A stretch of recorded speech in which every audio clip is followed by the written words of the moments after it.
coach, and I'm super excited today because I have some amazing women here with me. I want you guys to meet Kim and Mel. We actually met like 7 years ago now, which is crazy. Yeah, long time ago. So long ago, when they were on the show So You Think You Can Dance Canada. And I actually used to work in TV behind the scenes as a producer, and I used to interview you guys backstage before, after you went on to dance. So it kind of feels like deja vu right now. Very familiar. Very familiar. Only like I love how our two worlds are now colliding in this completely different way, which is cool. Yeah. So I'd love for you just to share with everybody what your journey has been like throughout the last 7 years, because you guys have worked with some amazing, amazing artists as dancers. So tell me a little bit about that. Kim, why don't you go first? Sure. Mel and I both moved actually at the same time together to Los Angeles in 2011. And it's been great. It was hard at first to kind of like get your name out there. You're starting back at zero. Obviously, you know, we're on a high from So You Think You Can Dance Canada. Things are great out here. And then you're kind of like, who is this going to Los Angeles? You're kind of starting back at zero. So it was a lot of work, but it was great. I started dancing with Nicole Scherzinger, Christina Aguilera, Jennifer Lopez. Obviously, the big name that I was hoping for was Beyonce, which I got to audition for a few times. Was told no a couple times, but you know, kept on pushing and finally was able to go on tour with her. So that's been amazing. Yeah, so you went on tour with Beyonce. Yes. So like world tour, like what was that experience like? It was amazing. I did 2 world tours with her. So I was gone for about 3 years, in and out of town. And I mean, she's just amazing. Whatever you think of her positively is what she is. Like, she's just such a boss in the best way possible. Just so inspiring, such a woman's woman, and just empowering. And yeah, it's super inspiring to work with her. Very cool. Yeah. And Mel, what about you? Tell me about your journey. Yeah, well, it's actually funny because we were roommates on So You Think You Can Dance, so that's why we ended up moving to LA together. And very similar, I think, why we're still standing together is we both have a very similar way of doing things, and we both were able to carve out a really successful journey in LA.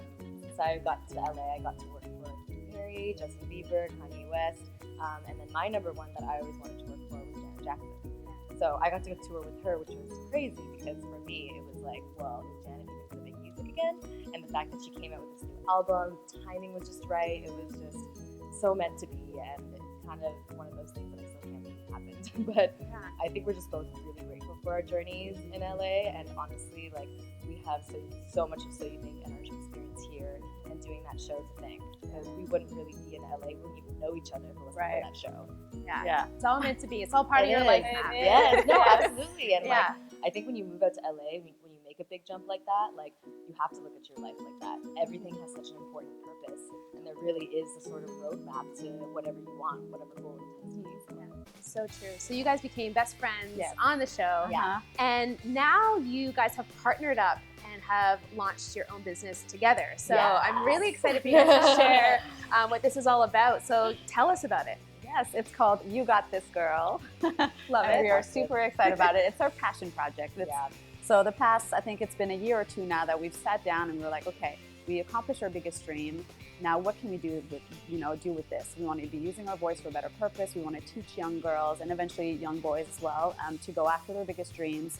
You know, what tools do you need to be doing that? And we realized that, you know what, it's not just about the skills. Yes, you want to perfect the skills, but it's about your mental attitude behind everything. You want to be positive. You want to go after what you want. You want to stay confident and, you know, be aware and know that you're capable of doing it. And I think going off of our journey, I got stuck in my shirt. Going off of our personal journeys and our journeys together. I'm gonna need help with this. There we go. My own symbol. Got caught in my life. It's a sign. We're in the right place. So I feel like for our personal journeys and our journeys together, it's kind of what our entire company encompasses. We want to show girls especially what it's like to feel empowered and to go after your dreams and to just really do whatever you want. I think we feel so lucky to be able to have done our number one dreams. Like, literally, both of us didn't want to go for anything else other than like Beyonce and Janet. And that was our number one goal that we said to each other before we moved to LA. And we want to inspire girls and people that there's a very specific way of doing that. It's not just about going to every single class. It's really what's going on in the community. So. I just got goosebumps. You're the own symbol. She did it. Now I know, like, the dance world, and even, you know, you're putting yourself out there no matter what you're doing, there can be a lot of self-doubt, there can be a lot of you know, that confidence that you talked about. So for you guys, I'm wondering, at what point did you decide that this was something that was really needed, especially in the dance world? Like, was there a trigger for you? Did you go through something that you're like, you know what, I don't want other people, other women, other girls coming into this community to feel this way? So what was it for you that decided to go ahead and Well, I think, I mean, it happens so many times. Basically, any audition you go to, you'll be standing there beside maybe 800 other girls, barely wearing anything and being judged on what you look like at first. It doesn't matter if you're kind, if you're sweet, you're talented, you're smart. It's you know, visually, what are they seeing? So it can be so tough. If you don't have thick skin, if you don't know your self-worth, then all of a sudden you're doubting yourself, you're questioning. And I think so throughout the years that I've been in this industry, I mean, it's happened so many times. But I think for me, it was Beyonce. Like, you know, I auditioned for her 3 times in a span of like maybe 5-6 years, maybe even longer actually. And I took the no as a motivation to just keep on going, and I want to make sure that other girls can do that too. You know, it's not because that one door closes that it's, you know, if you really want to, you wake up in the morning and you're dying and this is what you want to do and you're so passionate about it, keep on going. You know, you don't take no for an answer. I love that you use the no as motivation, where I think a lot of people would take that no and feel like it's not even possible anymore. Right. So why do you think you were able to come at it from such a positive angle? I think in general, I just try to be as positive as I can. You know, why not? It's part of growing. I wasn't ready yet, but it doesn't mean that I can't, you know, put in the work and keep on pushing and get to where I want to be going. So to me, yeah, it was totally motivation. What about you?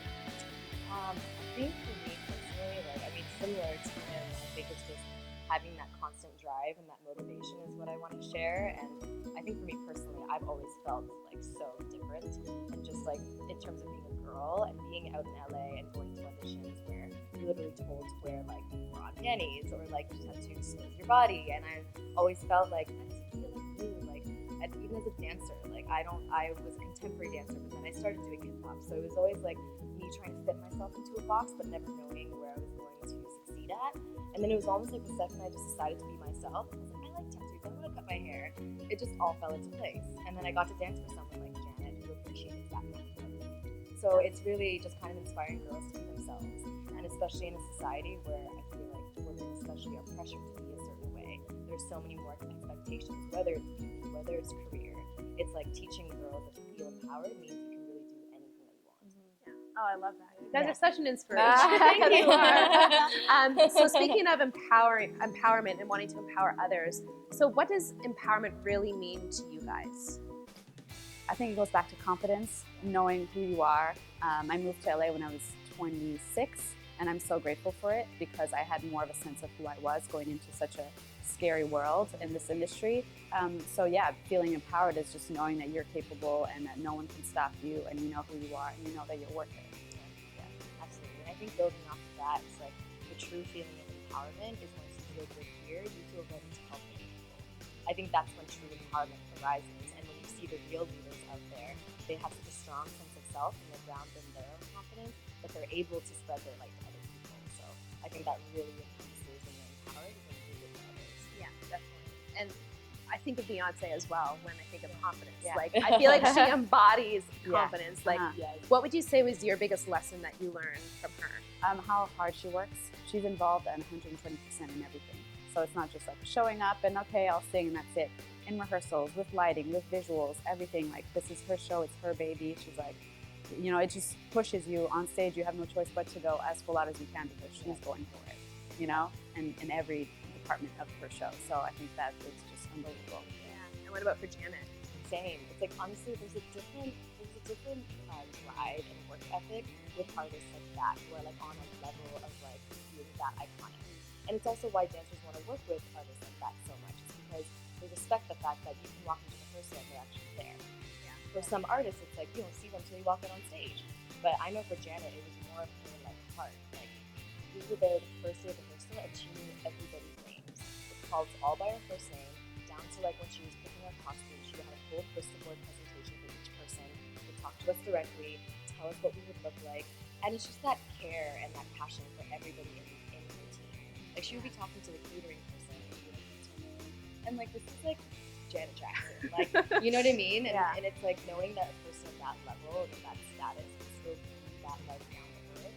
That's really exciting. Yeah. So being kind and being caring, yeah, like, it gets you far. Yeah. And you want something of quality, and you want something to last, and you have a positive message behind what you're doing. Like, all of that together is just so amazing. I think that's where we come from too, is like not only experiencing it ourselves, but experiencing people at that level. It's almost like it's like a secret to the rest of the world to like just work hard and be nice, but like, but you know what I mean? But not enough people focus on it.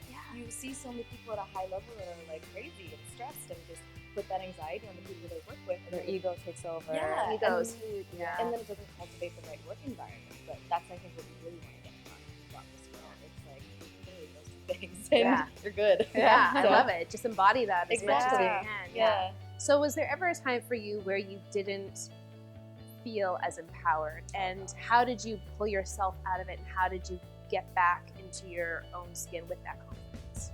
I remember when I first moved to Los Angeles, like one of the first auditions I did was for this club event, and it was for go-go dancing. Okay, do that, I suppose, I'm fine. And I go to this audition, there's a whole bunch of girls there, and all ready in heels, everyone's looking great, and I didn't even make the first cut. They cut me right away. I was like, oh my gosh, why did I move to Los Angeles? I won't make it out here. And all of a sudden I'm like re-questioning. I got so sad. And then that same afternoon, I got a call, which is funny, from Jaquel Knight. He's one of Beyonce's choreographers, and we were just friends back then. He's like, hey, I want to use you for a personal project of mine. Can you just like show up tonight and help me out? And that, you know, started something very special with him too. And so you just never know. And that's when I was like, relax, you know who you are, just give yourself some time, have patience, and just trust that it's coming. And that's the thing about the journey of like the journey to empowerment. So you have to feel unempowered to actually feel empowerment. It's like that whole duality of like darkness and light, right? Like there cannot be light without darkness. So I feel like we all go through that place where we feel so empty and lonely and unworthy just to get to that empowered place. And I know for me, again, it goes back to just not feeling like I fit anywhere. I grew up as a contemporary dancer, and then I moved to LA, and you know, I'm good at the commercial stuff, but it wasn't like where like my soul was. So it was a really difficult struggle to be like, okay, am I a contemporary dancer or am I a hip hop dancer? Like, what exactly am I? And again, it's like once I just trusted in myself and relaxed into that, I was like, okay, it like kind of just all worked out. How would you say, because I think a lot of people struggle to even find out who they are, like they're on this journey. So what tips do you have for somebody to really understand who they are deep down? I mean, there's different ways to go about it. Definitely trying out a whole bunch of different things to see what your passion is. I think that's a big one. If you can be living your passion every day, then you know that's like really your true self. We're both very big on meditation. I mean, if you can get grounded and really into yourself every morning and just kind of like, okay, give yourself an intention for the day. Okay, what am I focusing on? And who do I really want to be? What do I want to attract? Then I think that just kind of like all comes along with that. I'm also a yoga teacher as well, and yoga completely changed the way I look at life, changed my purpose, my direction. It just, any doubt that I had before, once I found yoga, it like centered me into that. So yeah, meditation is a huge one for just finding out what you're thinking inside. You know, you got to figure this out first before you can manifest anything on the outside. And then I think it's also, I think people get so caught up in what they think they should do versus just doing things that make them happy too. And that even goes down to our ambitions, because I think we think, oh my God, this is our job, we have to do this all the time. But no, if you want to manifest happiness in life, you also have to do other things that make you happy. Whether that's trying a new instrument, whether it's just trying a new restaurant, a new coffee shop. It's like constantly getting in that creative inspired vibe. Such good tips. It's kind of our job, so I've done a lot of research on it. And then I just would love to know, what does living a fearless life look like for you guys? I think I love fear in a sense that I know that it means I'm in the right direction. And like it means using that it. we're not comfortable. You don't want to stay comfortable. You want to go after it. If I'm scared, I'm like, okay, well then I'm going for it, because that means I'm on the right path. So I think it's having that fear almost lead you and not be scared of it. And I agree too, because I know the fear doesn't necessarily go away. It's like walking hand in hand with the fear and being okay with it. It's like, okay, fear, you're here, that's cool, we're gonna do this together, instead of letting it take over and it keeping you from being able to take that next step. So once again, it's like people are like, oh, well, I'm empowered, I shouldn't feel in the dark. It's like, no, it's when the second you accept both sides of the coin, and the second you accept, it's like, yeah, I do have fears, it's almost easier to push and then you can work with them. But to work with anything, you have to find that acceptance first, right? Yeah. So it's like knowing what your fears are and then doing it anyway. Yeah. Love it. Know your fear and do it anyway. Yes. That's for you.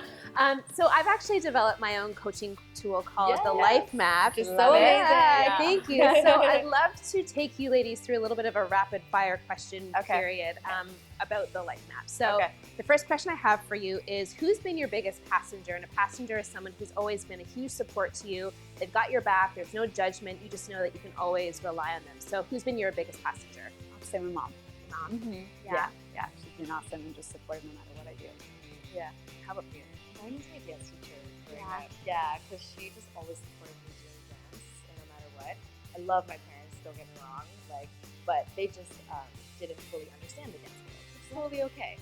And my dance teacher was just always behind me. She would pay for my gas when I would drive back and forth from university. She was just my rock. Yeah, cool. And who's been the biggest navigator in your life? Now, a navigator is a little bit different from a passenger. A navigator is maybe someone who's given you an opportunity that shifted your path in life, or they've given you some sort of insight or information that made you think differently, which led you in a different direction. So who's been a big navigator in your life? Definitely a few big ones. Yeah. One of them, I have a few mentors from back home in Montreal. Steve Bolton is one, and Geneviève Dorin-Pratt, another amazing choreographer. So they've led me towards this path that I'm on now. I think it just gave me, the right tools to go ahead and do. Mine is actually Blake. Blake McGrath. He was Yeah? one of the judges in So You Think, because I met him when I was 16, and it was before I was actually good. We always talk about it still. I don't know what he saw in me. He always pushed me, and he was the first person that, other than my dance teacher, that pushed me to be a professional dancer. And then he got me to assist on the first season of So You Think, and I know he was really pushing it for me on the second season, at what the auditions and whatnot. So I definitely would say that. Yeah. And what do you guys carry in your roadside assistance kit? So these are like your biggest strengths, your biggest gifts that you know you possess that you can take with you everywhere you go to help you along your journey. So what's in your roadside assistance kit? I'll say confidence. Yeah. I think positivity. I think we're both very big on just bringing in positive energy into whatever room we go in, and I think that has it's given us longevity in the career that we're on. Understanding. I think hardworking. Yeah. Yeah. Well, I would agree with all of those. My kid is that is literally my nickname among my friends. And yeah, because I just live my life, and it's almost when I adopted that, I used to be I am a positive person. That's just who I am. So when I started thinking just hello, I was like, okay, you're fine. Just live your life, do you, and just enjoy it, or enjoy the ride. And trust is a big one for me. Learning that not my kid, because I know I can be so hard on myself, and just trusting the journey. I think also I laugh a lot. Because especially when you're going through stuff, laughing is great. Laughter really is the best medicine. And even towards yourself, I found in recent years I started just laughing at myself more, even if I'm talking myself. We don't need to take ourselves so seriously. No. I think a lot of us do sometimes, and why? In the smallest things, I literally just spill on the machine. Who does that? Now I'm laugh yourself now. Good reminder. Yeah. Okay, and the last one I have for you guys is, how do you refill your tank? So what do you tap into to help fill yourself back up? What are those things that bring you joy? I love all those. These are great questions. Really good, guys. Let's see. I think, we were just talking about laughter. I think happiness and laughter, choosing to be happy on the daily, even when things go wrong, focusing on the small little things. I love going outside and staring at the sun, or the stars at night, or, I'll buy myself flowers every week. You do little things that'll just make you happy and bring your frequency nice and high up, to make yourself feel good. Yeah. My things to fill up my tank, for sure, yoga. I have to take yoga at least 3 times a week, or else I literally feel nuts. I'll text her, I'll be like, I haven't taken yoga in 3 days, and it's a little crazy right now. And I still am shocked by how incredible I feel after every yoga class.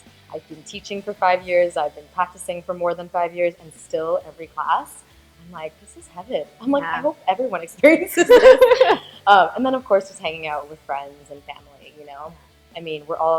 everyone wants to succeed and be ambitious, but I think you surround yourself in love, you're just going to attract that more. Yeah, try and get as many passengers as you can. Yeah, into your we're life. very Yeah. big on balance too. You know, obviously we both work a lot, but you have to take the time to just live in the present moment and enjoy it too. Yeah, Or else what's the point? Yeah. Awesome. Such great advice, you guys. Thank you thank so you. much. If you guys are looking for more information on these ladies, and if you want to check out You Got This Girl, all the links can be found below this video. Anything you guys want to say to finish Thank off? you for having us. No, thank you. Amazing. Let's not wait another 7 years. Yeah, definitely. Again. Awesome. Thank you.